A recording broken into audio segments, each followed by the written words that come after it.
Fala, meu querido! Estamos começando mais um episódio do nosso InterpretaCast. Dessa vez a gente vai falar de gramática. Eu sei que você está acostumado a ver a gente falando sobre Enem, mas dessa vez nós não vamos falar de Enem. Ah, professor, nós estamos perto do Enem. Faz um episódio do Enem, tem um monte de episódio. Eu duvido que tu tenha assistido todos até agora.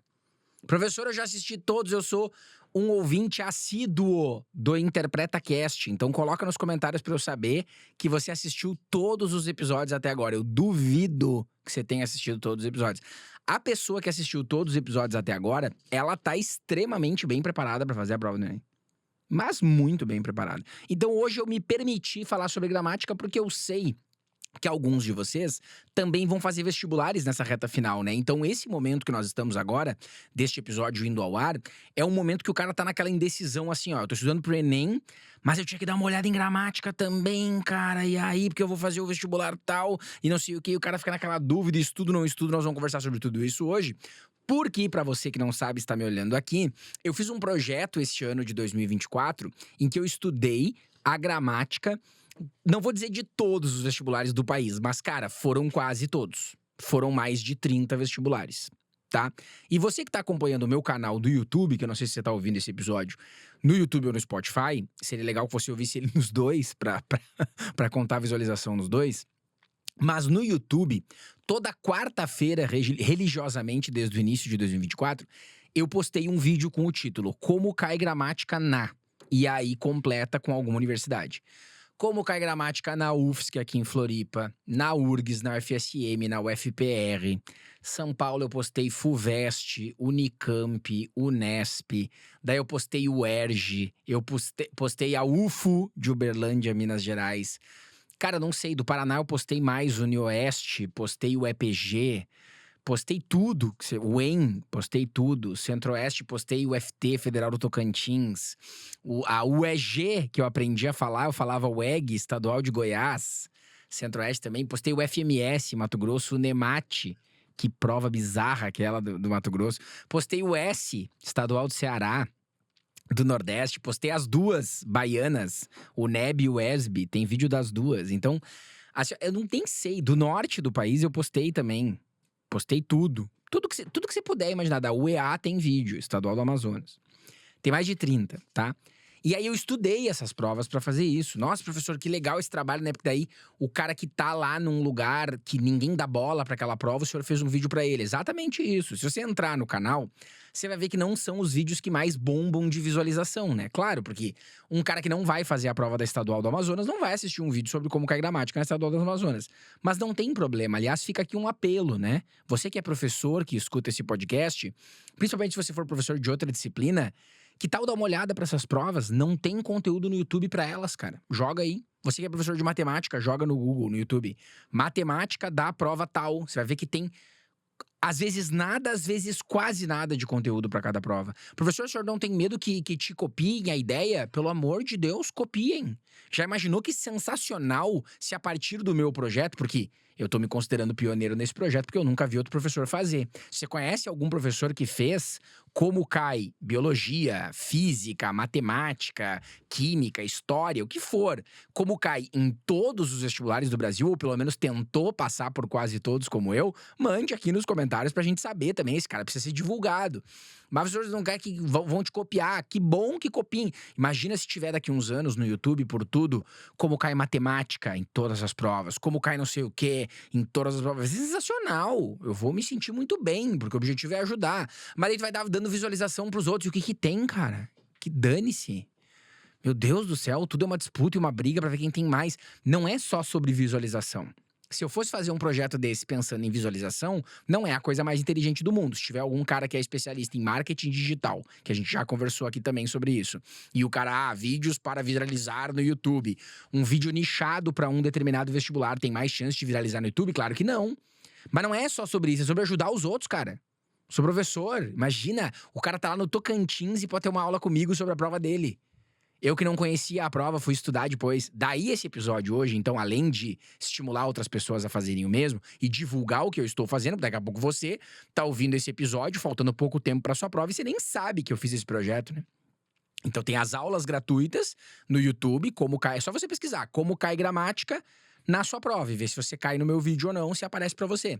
E tem os aulões também que eu faço, né? Aí aulões pagos, tem ali nos links da minha bio, você pode entrar também. Daí não é pra todos os vestibulares, não tem como, mas os principais eu faço aulão de 1h30 pelo Google Meet. Daí ao vivo o cara pode tirar dúvidas do aulão que ele tiver lá, eu faço um aulão. Daí sim destruindo a prova, né? O vídeo é curtinho, mas o aulão eu destruo a prova completa de fazer aquilo. Mas o que eu quero falar hoje? Fazer esse estudo me permitiu chegar a conclusões fantásticas sobre o ensino de gramática no Brasil, que é uma conclusão que já tem muito para concurso, mas não tem tanto para vestibular. Então vamos situar você na discussão para você entender, tá? Quando a gente fala de Enem versus vestibular, hoje, 2024, quase todo mundo já entendeu que não dá para estudar pro Enem e pro vestibular ao mesmo tempo. Tem gente que ainda tenta, né? Não vou nem dizer o aluno estudar, porque se o aluno que tá me escutando escutar isso, ele vai dizer assim, meu Deus, então eu estudei errado. Te desataca, ô criatura. Mas é que tá chegando o Enem, eu tô nervoso, que não interessa. Fica quieto. Não é sobre ti isso. É sobre quem ensina. O cara tenta dar aula de gramática, de português, no caso, pra Enem e pra vestibular ao mesmo tempo. Não tem como. O Enem é uma prova completamente diferente de todas as outras. Talvez seja possível dar aula de biologia ao mesmo tempo, pra uma e pra outra. Pode ser que sim. História, talvez seja. Mas português não é. E as pessoas já chegaram a essa conclusão há muito tempo. Eu lembro, quando eu comecei a dar aula nos lugares que eu dei aula, quando o Enem tava bombando, todo lugar que eu era contratado tinha um diretor de cursinho, seja para vestibular presencial ou online, que tentava, tu consegue dar uma aula aqui que sirva ao mesmo tempo? Eu digo, não tem como. Eu batia nessa tecla porque o meu nome tava em jogo, senão eu ia dar uma aula porcaria que não ia servir pro cara. Então eu sempre bati nessa tecla e as pessoas já entenderam, né? E nem para um lado, vestibulares pro outro, isso já ficou muito claro. No mundo do concurso público, né, eu já falei um pouco sobre isso no episódio A Melhor Forma de Estudar Gramática, tá? Você pode procurar aqui também, tem esse episódio do InterpretaCast, A Melhor Forma de Estudar Gramática, eu falei um pouco sobre isso. Concurso público já é clichê, assim, todo mundo sabe. Saiu o concurso tal, quem que é a banca? É FGV, a banca, é Sebrasp, Sesgran-Rio. Quem que é a banca? Porque isso determina tudo. Como é que vai ser cobrada a gramática? Às vezes tem uma regra que uma banca diz que é uma coisa e outra banca diz que é outra. Então os caras já estão acostumados também. Hoje, por mais que tu tenha cursos de português para concursos, o cara até pode fazer um português para concursos geralzão, se ainda não saiu o edital do concurso dele, ele quer ter uma noção geral de gramática. Dá. Mas se ele vai fazer pro concurso dele, ele vai procurar um curso de gramática da FGV, que tem o professor resolvendo questões da FGV. Tá, já tem esse conceito claro. Vestibular, a galera não tem essa visão. Eu vejo o pessoal comprando cursos de gramática para vestibulares. É o mesmo processo que dos concursos. Se tu quer ter um geralzão de gramática para meio que refazer o teu ensino médio, tá. Ok, beleza. Teu ensino médio foi fraco, tu quer uma base de gramática. Show. Agora, tu quer fazer gramática para passar no vestibular da Unesp? E aí tu vai comprar um curso geralzão de gramática? Não dá, fio. Você tem que ter aula de gramática pra Unesp. E eu fazendo esse estudo, eu percebi muito, cara, como cada vestibular do Brasil é diferente. Um cara que estuda pra prova da Unesp e ao mesmo tempo tentar estudar pra prova da UERJ, tá ali pertinho, né? São Paulo e Rio de Janeiro. Não tem como. É completamente diferente. A Unesp é aquela prova que cobra gramática. A gente chama de gramática raiz. Gramática de concurso público. Um concurseiro tá mais preparado pra prova da Unesp do que um vestibulando. Pelo estilo de cobrança. Então eu vejo o pessoal assim, eu vou fazer um curso, já me pediram muito, né? Lauro, por que tu não faz um curso de gramática para as paulistas? O pessoal de São Paulo gosta muito de estudar para as paulistas. Daí tem FUVEST, Unicamp, Unesp, FAMERP, FAMEMA, e aí tem um monte de prova. Unifesp. Daí o cara diz assim, vou estudar para todas. Não. Unifesp e Unesp, ok, você estudar para as duas juntas ali. Agora, você estudar ao mesmo tempo para FUVEST, para Unicamp e para Unesp, no quesito gramática, são 3 provas diferentes, não tem como. Se eu fizer um curso só para todas, vai ter aula que serve só para uma e não serve para outra e vice-versa. Não tem como você fazer isso. Professor, mas... lamento, não dá. Não, mas o cursinho aqui tal vende. Não vamos entrar nesse argumento, né? O cursinho diz que é para. Pensa um pouco com a cabeça de um empreendedor. Agora, inclusive, vou incomodar as pessoas falando, mas é que não tem como não falar, preciso falar a verdade. Pensa com a cabeça de um dono de cursinho. É mais lucrativo para você Abrir uma turma de cursinho preparando para as paulistas ou abrir uma turma para FUVEST, outra para Unicamp, outra para Unesp e outra para não sei o quê? É muito mais lucrativo abrir uma que prepara para tudo, claro, então você vai fazer isso. A distância entre você falar na venda que prepara para o preparar de verdade é completamente oposto, né? Ah, professor, mas eles preparam de verdade porque eles têm muitos aprovados. Ah, então tu não tá preparado para essa conversa. Desculpa, deixa eu tomar uma água aqui antes que eu fale bobagem, peraí. Se a essa altura do campeonato tu acha que um cursinho que tem muitos aprovados é sinônimo de que ele prepara, daí tu não entendeu. Vou fazer uma pergunta rápida, assim, ó, só pra soltar na tua mente, e aí nós voltamos pro assunto, tá? Eu vou só largar assim pra que você reflita. O cursinho que você tá de olho tem quantos aprovados? Daí você vai lá e busca na internet quantos ele tem. Daí agora você busca, que você não vai encontrar essa informação, mas tenta ver se tu descobre com alguém que estudou lá, quantos alunos eles têm. Daí eu quero que você subtraia, sabe matemática básica, subtração? O número total de alunos que esse cursinho que tu tá olhando tem, menos o número de aprovados que ele tem. E daí eu quero que você calcule o número de reprovados que ele teve.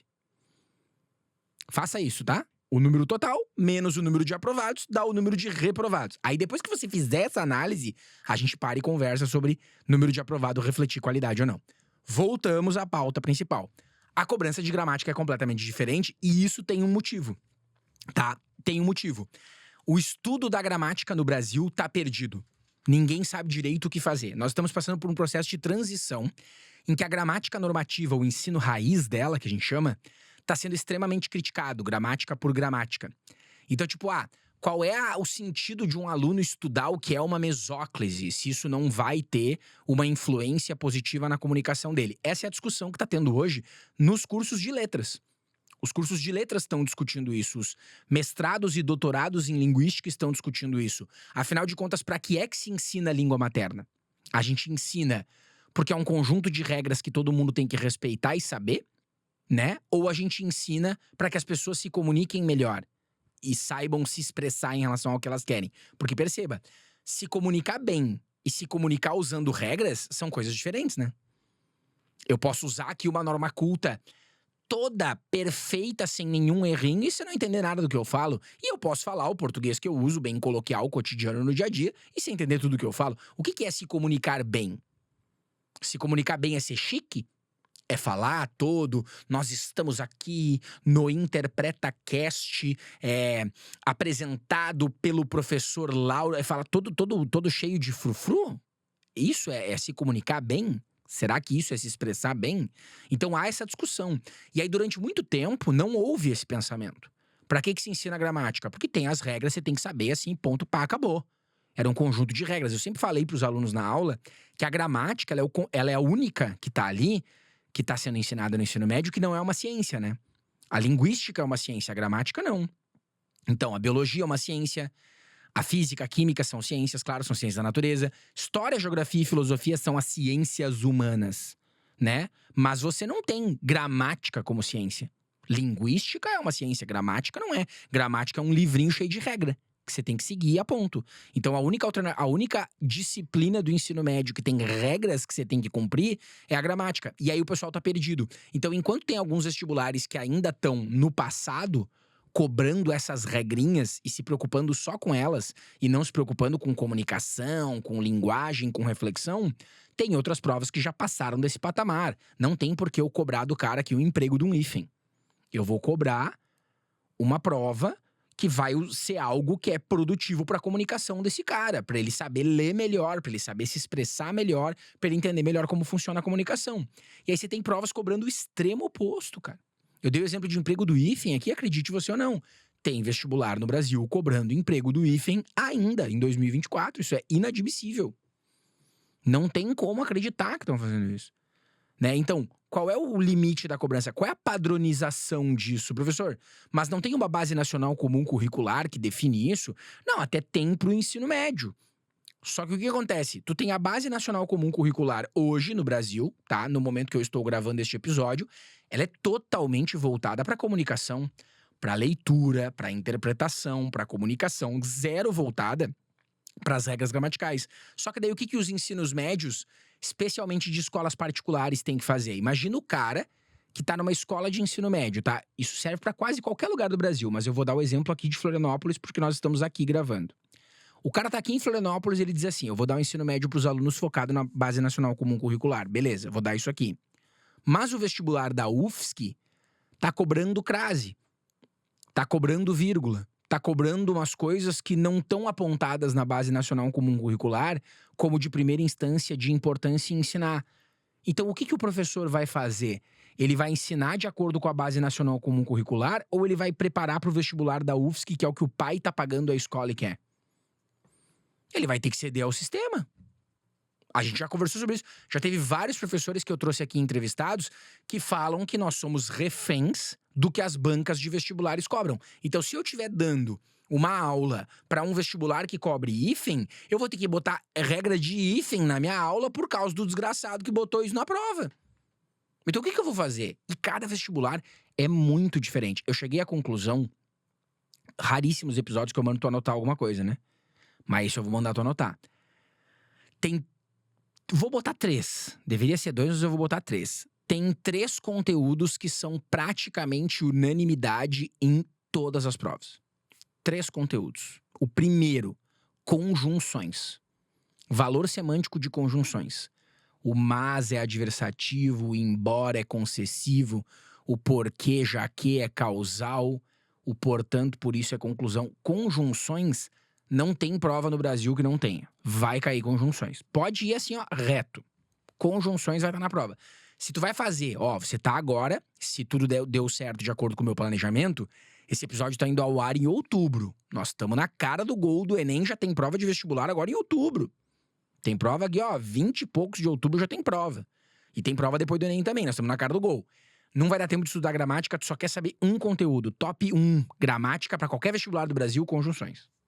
Mas vai assim, ó, decora, porque é conjunção pra caramba, tá? 5 classificações de conjunções coordenativas, aditiva, adversativa, alternativa, conclusiva e explicativa, e 9 valores de conjunções adverbiais, causais, consecutivas, concessivas, condicionais, comparativas, conformativas, finais, proporcionais e temporais. Ainda bem que eu lembrei e não esqueci.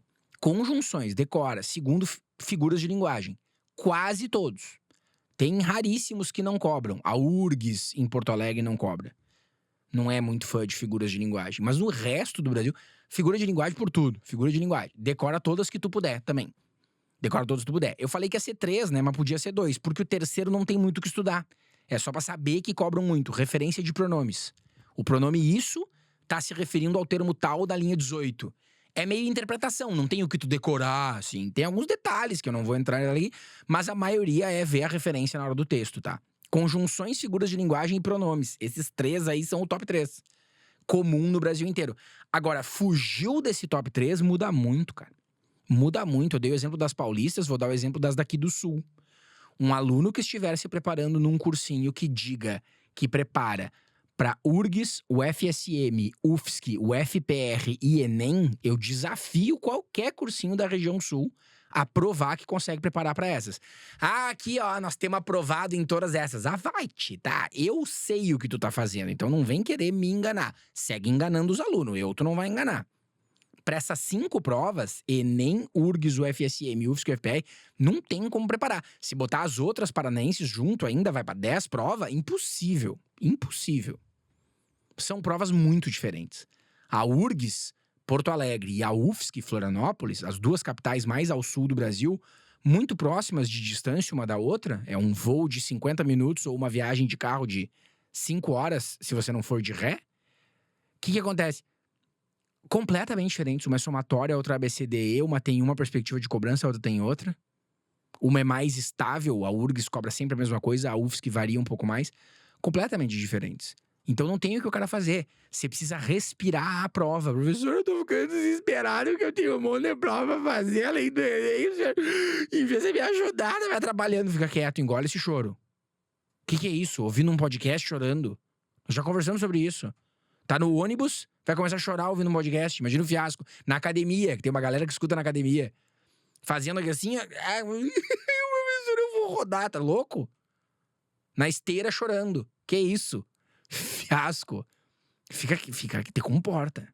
Se daqui a pouco alguém vai me perguntar o que tu tá ouvindo o podcast do professor Laura, tu acabou comigo. Respira. Solta o ar. O que tu faz? Tu tem uma prova pra fazer e não vai dar tempo de estudar pra ela. Tu vai pegar a prova do ano passado e mais uma. Ano passado e retrasado. Professor, meu vestibular aqui, ele tem vestibular de verão e de inverno. Pega os dois últimos, um de verão e um de inverno. Os dois últimos só, porque nós estamos na cara do gol, senão eu ia dizer pra tu pegar mais. Pega esses dois, em vez de fazer o que tu sempre faz, porque tu é um chato, tu vai lá e faz o quê? Vou me testar aqui pra ver quantas eu acerto. Chato.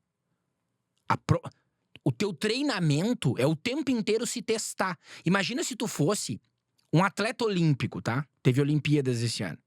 Imagina tu treinando pras Olimpíadas, tá? Tu vai treinar lá na arco e flecha lá, que o cara vai... Como é que ia ser todo o teu treinamento o dia inteiro? Atirando um arco e flecha no alvo. É a única coisa que tu... Pra te treinar é ficar repetindo aquilo exaustivamente até tu ficar bom. Por isso que tu não disputou as Olimpíadas. Entendeu? Por isso que tu tava no sofá de casa, debochando. Ah, o cara nem ganhou uma medalha. Tu ganhou, né? Merda. Ai, professor. Tá, volta. Pega a prova e analisa. O que caiu de gramática nessa última prova aqui e o que caiu nessa penúltima? Tu vai estar com duas, né? Tem alguma coisa em comum? O mesmo conteúdo caiu nas duas? Opa, se o mesmo conteúdo caiu nas duas, então eles normalmente cobram isso aqui bastante. Foca nisso. Não, professor, teve um conteúdo que eles cobraram aqui ano passado, mas não tinha caído no ano retrasado. Se tu conseguir pegar 3 provas, melhor ainda. Vai ter um conteúdo que caiu nos 3. Qual que você acha que é o conteúdo que tem mais chance de cair esse ano? O que caiu nas 3 últimas provas, né? Gênio. Ai, pois é. Aí tem uns professores que estudam isso. E ele fala pra ti, na prova tal, cai muito tal coisa. E tu pensa, nossa, que cara inteligente, como ele sabe. Ele pegou as 3 provas que viu e deu. Tu pode fazer também. Só que tu não faz por quê? Porque tu fica estudando e fazendo questão, estudando e fazendo questão, estudando e fazendo questão. Vai treinar pras Olimpíadas. Arco e flecha, tirou o alvo. Aí tu atira a flecha no alvo. Erra. E aí não acerta nenhuma flecha nunca. E aí fica, ai, por que eu não acerto? Eu já tirei tantas. Ai, meu Deus, como eu sou, vou rodar mais um ano. Tá. Analisa a prova, vai fazer a prova daqui a pouco, vê nas últimas como caiu. Tem conteúdos que não se repetiram, tem conteúdos que repetiram. Quais tu tem que focar? Os que repetiram. Porque esses que repetiram, a galera que tá estudando focado pra essa prova, sabe que isso cai bastante, vai dominar, se cair de novo vai acertar. Tá, mas professor, e se cair um completamente aleatório que eu não sei? Se for um conteúdo que foge do padrão, os outros também não vão saber, porque não estudaram focado nele. Aí a gente vai pro talento, ver quem tem mais base e consegue acertar. Esse é o pressuposto lógico. O que tu não pode... Tem cara que vai pra uma prova, vai pra prova do FPR agora, 20 de outubro, que é que eu mais ou menos lembro de cabeça, espero que seja dia 20 de outubro. Dia 20 de outubro tem um monte de prova além do FPR. Aí o cara vai lá e faz, e ele diz assim, nossa, eu nunca tinha visto nenhuma prova do FPR. Você vai fazer a prova do FPR sem nunca ter visto uma prova do FPR? A primeira prova que você vai fazer na vida é aquela que você tá olhando e valendo? Ah, mano, não tem como. Olha a prova, analise e vê o que tem, como que cai gramática lá. E eu tô te dando a dica pra gramática, mas esse é o legal do podcast, você expande pra todo o resto, né? Como é que é física lá? Como é que é química? Como é que é história? Você tem que saber, cara. É saber como cai na prova. Então, eu não sei sobre as outras disciplinas, espero que tenha professores que comecem a fazer esse trabalho, porque vai ajudar muito os alunos. Não sei como é que é nas outras, se é mais parecido, se é mais distante. De repente... Estamos começando por gramática a desbravar isso, porque é difícil desbravar isso. No Brasil, quem está produzindo conteúdo gratuito no YouTube quer likes. Então você vai produzir aquilo que dá mais visualização. Uma prova regional não vai dar mais visualização. Então é difícil quebrar essa barreira. Mas talvez gramática seja a que mais tem diferenças, por conta de tudo isso que a gente debateu aqui. Mas será que as outras também não têm? Será que essa dica que eu tô te dando agora, pode ser que no próximo final de semana tu pegue essa prova, em vez de tentar, ai, vou ver quantas eu acerto, pra se ferrar e depois ficar chorando que foi mal, no treino e não na prova valendo, talvez tu pegue e analise. O que caiu nas últimas 3 aqui que tem repetido? Que pode ser que caia de novo. Daí eu vou decorar esse troço aqui, ó. Nas últimas 3 apareceu, daí nas últimas 3 apareceu, vai aparecer de novo. Tu, na hora da prova, ela vai começar a rir, olha aqui. Mesma questão que ano passado eu ia errar porque o trouxa não tinha analisado a prova. É isso, cara. Analisa. Você tá estudando pra uma prova. É um processo seletivo, conhecer as provas anteriores é o principal. A gente fica em parafusos, desesperado, quando surge uma prova nova para a qual a gente tem que se preparar. Vou dar um exemplo. Quando surgiu o novo vestibular do FSM, o FSM Santa Maria, cidade que eu nasci, é uma prova que ficou muito tempo sem existir. Eles adotaram só o Enem por 10 anos e voltaram com o vestibular. Então imagina, a última prova tinha sido em 2014. Eles resolveram voltar na metade do ano de 2023. Ficou todo mundo se perguntando assim, como é que vai ser essa prova? Vai ser igual àquela de 10 anos atrás? Ou eles vão trazer uma novidade? A gente não tinha como se preparar, porque a gente estava perdido. Não tinha prova anterior para se basear. Só que quase todas as provas que tu vai fazer tem prova anterior para se basear e ver como cai gramática. Aproveita. A gente já falou sobre como se estuda gramática, mas eu quis fazer esse episódio para falar sobre o quão diferentes são as provas. E acredite no que eu vou dizer no final deste episódio. Se você está estudando gramática e estão dizendo para você que você não se preocupe, que estudando gramática de tal jeito serve para a prova A, B e C, é mentira. Não serve. E eu posso confirmar para você, porque eu estou estudando todas. Salvo raríssimas exceções, tal prova cobra do mesmo jeito que tal prova. Mas daí é umas provas, tipo assim, uma no sul do Brasil e a outra no centro-oeste. Quase ninguém vai fazer as duas. Salvo raríssimas exceções, o jeito que tu estuda para uma prova não funciona para outra também. Principalmente para as da mesma região. Não tem como estudar ao mesmo tempo para todas. Você precisa. E se o seu cursinho não faz esse trabalho de regionalização, você tem que fazer, que senão quem vai se ferrar é você. Estamos combinados? Estamos acertados? Respira fundo, espero que você tenha gostado de mais um episódio. Vai dar tudo certo. Nos vemos na próxima.